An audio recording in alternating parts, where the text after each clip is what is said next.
Hi, how are you? I'm good. How are you? I'm fine, thank you so much. How is your Tuesday going so far? It's going really great so far. The weather's nice. It's starting to cool down just a little bit in New York, so it's been much better here. Oh, and in this season of the year, how is in New York usually? Is it hot or cold? It's usually pretty hot, but we've been in a heat wave recently, so it's been about 90 degrees for the last few days, which is definitely more hot than usual. Wow. And which kind of person are you, hot or cold? I like warm weather more. If it's too hot, I don't love it, but I prefer the sun and being outside and enjoying nature. Hi, Zenith, and I wanted to know, you are right now in vacations, isn't it? Yes, I'm on summer vacation right now, so I'm not in school. So I've had a lot more downtime to kind of explore New York and enjoy the nice weather and the water and all that comes with it. Wow. And which place in New York City would you say is your favorite? That's a good question. I think my favorite is probably the Met Opera House. I really love going to the opera, and it's really nice. The big fountain out front, it's perfect for pictures, and the building itself is absolutely beautiful. Okay. And related to these photo shootings, how often do you do it? Because I can see in your Instagram profile that you have several, and I am a really big fan of these photo shootings. Oh, thank you. I do them probably every few weeks or so. I'll have a different photo shoot. Sometimes I do them for somebody else's project, and sometimes I do them for my own projects, depending on if I have a recital coming up. I'll probably do another one in a week or so, since I need a few new pictures. And I have to personally thank you for this Q&A we just had a month ago. It went perfect, and like I previously said via DM, it was so good, so easy to work with you, and I am a really big fan of the way you work, I have to say. Oh, thank you so much. I really appreciate it. It's been a real honor working with you and having the Q&A and this interview. I really appreciate you reaching out to me. Related to all of this Q&A, I would love to say like a couple of things regarding this opera singing, which I believe is one of the coolest aspects, and also this easiest and hardest part of singing, because I have to say it is the first time I interview an opera singer, and I believe it is so cool, it's so awesome. Wow, excellent. Thank you. Thank you so much. Yeah, opera singing is my passion. I love it. I'm always looking to do something new with opera. I'm actually making a few recordings tomorrow to apply for some of the opera houses in America. So I'll let you know how those go, but I'm really excited to have some new recordings and work with a new pianist. Yes, because I was making my research info and digging into your Instagram stories, and I came across with a couple of your performance in the Carnegie Mellon University School of Music. I saw the one it was posted from April 2022, and I would love to ask you if you have like an ideal performance you would love to make in the near future. What would you say is like your ideal performance? My ideal performance would probably be Rosina in The Barber of Seville by Rossini. I really love Rossini, so I think that would be really fun. But Così, which I did at Carnegie Mellon, was definitely a lovely role. I really loved that role a lot, and I got to perform it with my best friend. So I think Mozart and Rossini are probably my favorite composers so far. Wow. And I found this really interesting also. I wanted to ask you related to this Q&A, what is your favorite genre of music? Is it classic music, or which other kind of music do you listen? That's a good question. I usually actually listen to a lot of merengue or reggaeton. I listen to pop music on the occasion, sometimes jazz. I have like a very eclectic style of listening to music. I grew up dancing salsa with my family, and so I always really love listening to that. But I also do listen to classical music in my free time. I'll listen to pretty much whatever you give me, except for country. That's the only style I don't really like. Okay, okay, it's really good. It's really interesting to know. And also, I would love to ask you for the process before and after. I don't know if it is said gigging when it is to opera, or how would you say performance, or Yeah, it could be gigging? for eating. Aha, for gigging in the opera, is it said like that, gigging?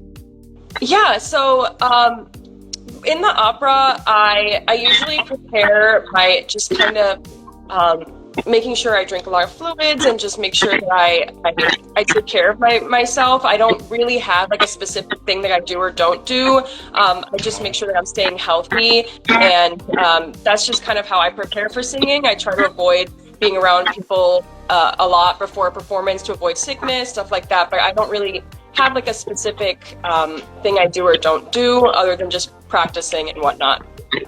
Okay, and after, what do you do? What is the first thing you do after you perform successfully? I usually go and eat a nice meal because the day of the show I get really nervous and I can't eat as much. So after a performance I'm usually starving, and so I go out with my family and we'll have a nice meal together, and we'll just try and wind down and go to bed early. Wow, excellent. Okay, okay, okay. And related to what we were talking a few minutes before, when do you return to the school? How is the process? How long would your vacations are gonna be? So I only have about 2 months of vacation left, and then I go back to school, and it'll be my last year of grad school. So once I'm done, I'll be out in the real world doing hopefully real jobs at opera houses, so that'll be really exciting. But my 1 year left, I'll be just training and hopefully be in another few productions.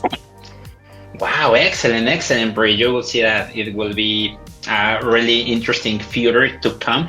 And I wanted to know also if you have an ideal performance like outside the US. Do you have a specific place you would love to perform besides the ones you mentioned us in the Q&A? Yes, I would love to perform in Italy or in Germany. Those are my ideal places to perform. They really take care of their singers in Europe, so pretty much any opera house in Europe would be really amazing for me, but Italy and Germany especially. Wow, excellent, excellent. And when it comes to opera singing, which one would be best fit for your ambitions, US or Europe? Would you love to live in Europe in some time in your life, maybe? Yes, actually, that's a really good question because it's a little complicated, but I ideally would love to make my career in America, but it's way harder to have a stable life in America. When you're trying to have a normal family life, it's better to do it in Europe. And so I think that I'll probably find myself living in Europe eventually. And they have way more opera houses in Europe than they do in America. And so I'll have a better chance of getting work in Europe. So probably sometime in the next 5 to 10 years, I think I'll be there. Wow, excellent, excellent, excellent, excellent, Brie. And I also wanted to know, finally, within this first part of the interview, the first thing is, what is the usual reaction of your family, of your friends who are not into this opera singing world? How they react to this profession? Because I believe it is so special, it is so unique, it is like kind of ballet, it is so classy. It is not so common these days to find an opera singer or to find a ballet performance, and I love it so much. Oh, thank you. My family is super loving and super supportive. They're very proud of me, and they love talking about opera with me. A lot of my friends that didn't know much about opera are really impressed with a lot of the things that I've been accomplishing here in New York. My boyfriend was really shocked because he had never met an opera singer before he had met me. And now he knows a good amount of opera singers. And it's just interesting to see how the community in the opera world is very small. small and tight knit, and when other people get to meet one opera singer, they tend to know a lot more about it just from one person. Wow, wow, excellent, Brie. Yes, because I wanted to know that, because yes, it is not so common these days, and as I previously said, it is the first time I interview an opera singer, and I am truly honored. Oh, thank you so much. I appreciate it. And the second question, which kind of advice would you love to give to other opera singers who are just like starting or who want to pursue this dream of opera singing? Yes, I think if you really love opera singing, then all you have to do is really just keep working at it. It's one of the hardest fields, and it can be faced with a lot of rejection, but the important thing is to never give up, to just keep trying, because eventually it will happen. You just have to really commit to it. Wow, excellent piece of advice, Brie. You're killing it. Okay, and now within this second part of the interview, we would love to play Quickies by Madison. I'm gonna ask you a couple of questions, and you're gonna answer depending on which kind of question. Okay? Awesome. Okay. The first one is, what is something most people don't know about you? I think most people probably don't know that I used to run cross country in middle school. I hate running now, and I hate exercise other than dancing, but in middle school I was really committed to cross country, and I did it for like 3 years in a row. So running used to be something I really liked to do when I was younger. Wow, excellent answer, Brie. Another one, have you ever Googled yourself, either on YouTube or Google? Yes, I have. I've done it a few times just to see if the content that came up was what I liked people to see. I was just nosy. Excellent, Brie. Another one, what is one TV show you can watch over and over? I really like to watch Hell's Kitchen or Kitchen Nightmares, any of Gordon Ramsay's TV shows. I can just put it on and watch it as many times as I want without getting bored. Excellent. Wow. Excellent choice once more. Another one, what is your favorite and least favorite thing about social media? I think my favorite thing about social media is being able to share little parts of myself and have people interact with me and get to know other people through social media. I think my least favorite part is that there's a lot of outside pressure from people and concern that one move of mine will somehow affect other people in a negative way. I really like to be positive, and I try and be as positive as possible, but the more you're in the media light, the more there's a chance that somebody will be unhappy with you. Wow, excellent. Wow, excellent answer for you. Yeah, exactly. Okay. Yeah. Another one. What is your most used app on your phone right now? It's definitely Instagram. I use it quite frequently, and lately I've actually been playing around with making Instagram reels and just kind of showing my day-to-day life. I'm actually about to post an Instagram reel of me at Coney Island for the first time. I've been trying to just explore different forms of content on Instagram. Wow, excellent. Can't wait for watching it on Instagram. Great. Okay. Another one, what do you love the most to do in your spare time? I really love to play video games, which is something that probably not a lot of people would expect from me, but I love to play Sims, Minecraft, or just any games with my friends online. Wow, excellent choice. Once more, you're killing it. Another one I have for you. If you could meet any famous people, even from the past, which person would you love to meet? I think I'd probably love to meet Jesus. I would just really love to talk with him and just see like how he really was on Earth compared to how we see or talk about Jesus now. Wow, and I have to say personally, it is the most original answer related to this question. Wow, excellent, Brie. Yes, I would love to too.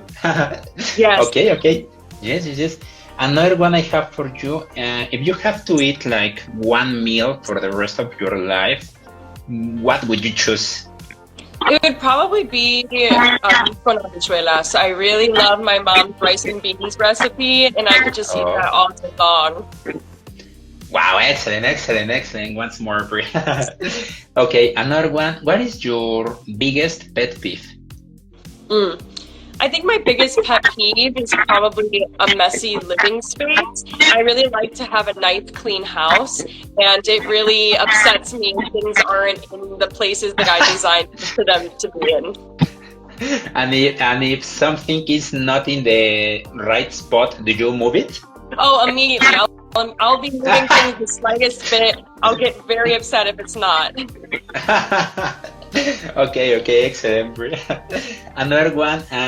What is your favorite birthday memory?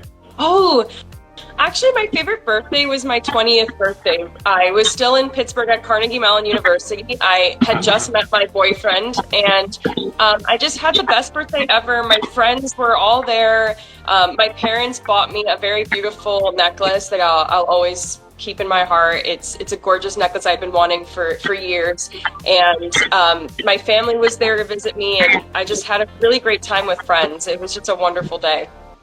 Wow, excellent, excellent. And did you have a least favorite birthday? Do you remember? Yeah, I do. My 19th birthday was probably my least favorite. It was during COVID, and so there was nothing open, and I was just not happy with the fact that school was online, and I remember I just cried pretty much all day. I just felt really alone because it was just such a dark time to be in, you know? Exactly. And now that you mentioned all of this pandemic, what did you change derived from this pandemic? Did it change your life, or how was that process for you? That's a good question.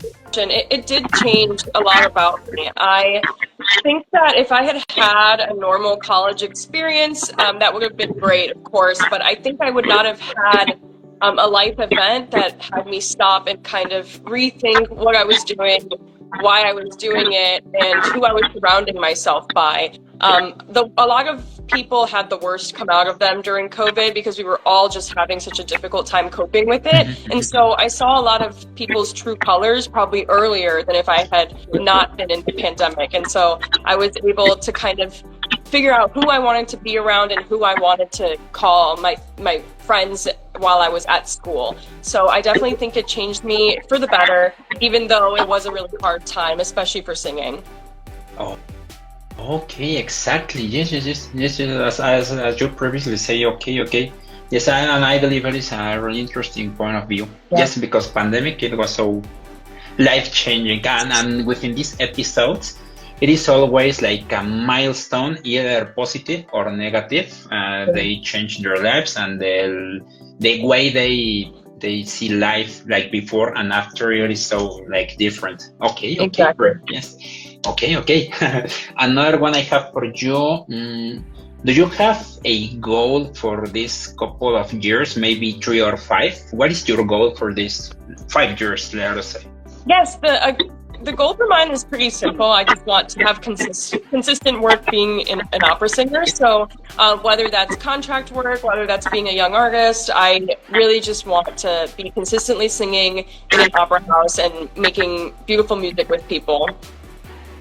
Wow, excellent. And I wanted to know how do you feel in the exact moment you are about to perform in front of people? How is that? Or like singing in this way, like opera singing? I get really, really nervous. I have horrible stage fright, and I kind of panic a little bit right before, but I usually just trust that I can do it, that I've done the work, and when I go on stage, it kind of just figures itself out.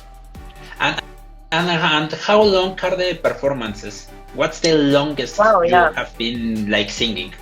Yeah, it depends on the opera. The longest I've sang has been a little bit less than 3 hours.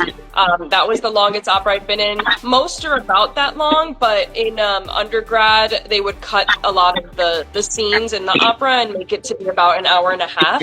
But this recent opera I just did, Litza Strada by Mark Adamo, he's a living composer, and so we did the whole opera of his.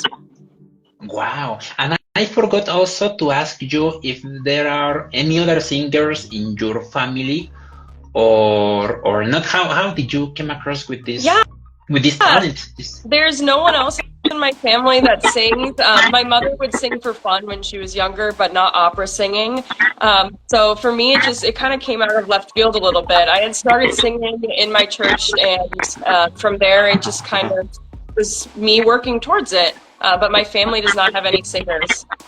Wow, excellent. Because I was making my questions and I forgot to ask you previously in the Q&A. Okay, thank you so much, Bri. And I have another one for you. What is your favorite holiday? Ooh, I love Christmas. Christmas is my favorite holiday. I get to go home, spend time with family, eat a good meal. We get to share presents, and I get to sing. So I love singing during Christmas. I usually am singing at the church that I started singing at, and it's just really nice to get back to my community. Wow. And do you have a favorite song of Christmas? Yeah, I love to sing Oh Holy Night. That's probably my favorite to sing. It's a classic. Everybody loves it. And it's special to me because that's the song that made me start voice lessons for the first time, was because I had to sing that song for Christmas. Wow. And can we find these Christmassy performances in your social media? No, isn't it? I have one on Facebook that my aunt posted, so there is one video of me singing Oh Holy Night out there somewhere, but I don't have too many performances of me singing Christmas songs up. Okay, excellent. Wow, because it is my favorite holiday as well. Yes. Okay. And another one I have for you. Which accounts are your favorite to follow on social media? Oh, that's interesting. I love to follow Isabel Leonard. She's a mezzo-soprano opera singer, and she's done really great work at the Met. I saw her live maybe 2 or 3 years ago, and it was really amazing to hear her in real life and hear her sing at the Met. So I really love to see her content, and I love to see how she's making it in more mainstream media since she's about to be in a movie. And I think that's really important for opera singers to break into mainstream media a little bit more. Oh wow! Okay. And do you can you identify which person is like the most famous or recognized within this opera singing in the US? Yes, I think that one name that everybody remembers is Renee Fleming. She's a famous opera singer, and she's been around for a few years now, and has been branching out into more musical theater as well, so people probably know her name the most. But I think Isabel Leonard is a young opera singer who's definitely made some waves recently. Wow, and can you identify the same, but in Europe? Yes, so I think that in Europe, Cecilia Bartoli was definitely a big name for a while. She is a mezzo-soprano, and she sang a lot of really interesting repertoire. And also Pavarotti, he has been a staple in opera for so many years. And while, yes, he's passed away, his name still lives on. Wow, oh, exactly. And which other place is good related to this opera singing, apart from the US and Europe? Can be Australia or? I think it is Australia because they have the Sydney Opera House, which is famous. So I think it would be Australia most likely, and they do take care of their singers there as well. So I think singing in Australia could be really amazing. Wow, excellent! Because it is really interesting to know this opera singing world, and I believe it is fantastic. Thank you so much for getting this Quickies by Madison with me, Bri. Thank you so much for giving us this space, this opportunity. And finally, I wanted to know if you have any plans for what are you going to do today? That's a a good question. I think that today I'm going to try and relax because tomorrow I'm making the recording. So I'm probably just going to look at my music, just have a good meal, and just kind of get a game plan going for what I'm going to do for tomorrow. Wow, excellent, excellent. Bruce, sounds like it's gonna be tons of fun. And Yeah. thank you so much again for giving us this space. And I finally wanted to know if it is common for you this kind of interviews and all of that. Do you like this kind of interviews? Yes, I love doing this kind of stuff. I have recently started doing more of it. It became more common very recently. I hadn't done any of this in the last year. This started about like a month or two ago that I was doing more interview related things. So thank you so much for having me. I really appreciate it. Yes, and thank you so much. And as I previously said, I feel truly honored, and you will see that more good things are coming in the near future for you. Great, sounds good. I'm looking forward to it. Okay, excellent, excellent, Bria. Thank you so much for your time, and I hope you're having an amazing Tuesday. Thank you, you as well. Wishing all the best. You too. Take care. Bye. Bye.